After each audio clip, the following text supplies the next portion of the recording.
আসসালামু আলাইকুম। আমি ডক্টর মোহাম্মদ শাহাদাত হোসেন সৈকত। আজ আমি আপনাদের উদ্দেশ্যে কথা বলবো পোস্টপার্টাম হেমোরেজ নিয়ে।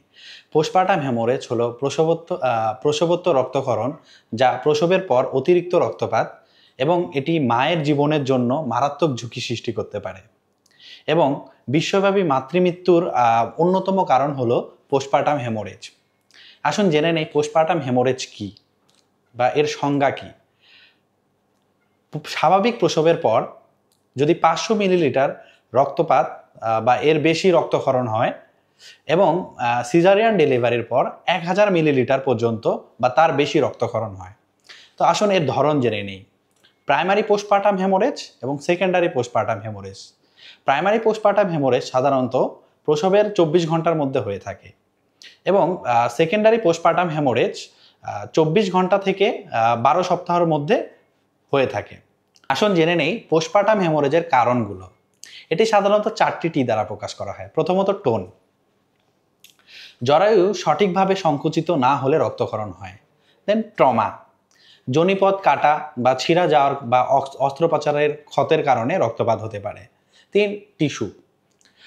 গর্ভফুলের অংশ জরায়ুতে থেকে গেলে সেক্ষেত্রে সংকোচনে বাধা হয় এবং রক্তক্ষরণ হতে পারে। 4 হলো থ্রম্বিন। রক্ত জমাট বাঁধতে বাধার যে সমস্যাটা, রক্ত জমাট না বাঁধলে অনিয়ন্ত্রিত রক্তপাত হতে পারে।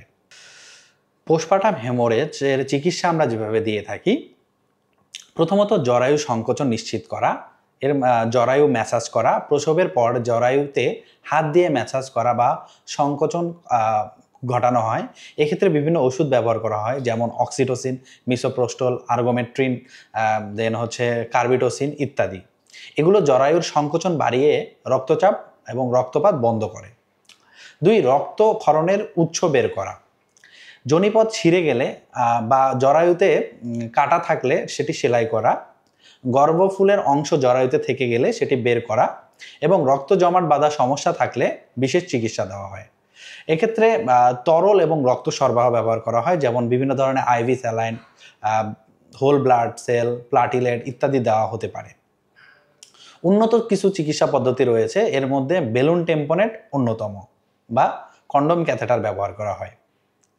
এছাড়াও সর্বোপরি বিকল্প হিসেবে রয়েছে সার্জারি, যেটি হিস্টেরেক্টমি নামে পরিচিত এবং পরবর্তীতে রোগীর বিভিন্ন ধরনের পর্যবেক্ষণ করা হয়, যেমন vital sign, pulse, BP, temperature, urine output এসব দেখা হয় এবং সাধারণত মাঝে মধ্যে দেখা যায় যে আইসিইউ সাপোর্টও লাগতে পারে। ধন্যবাদ।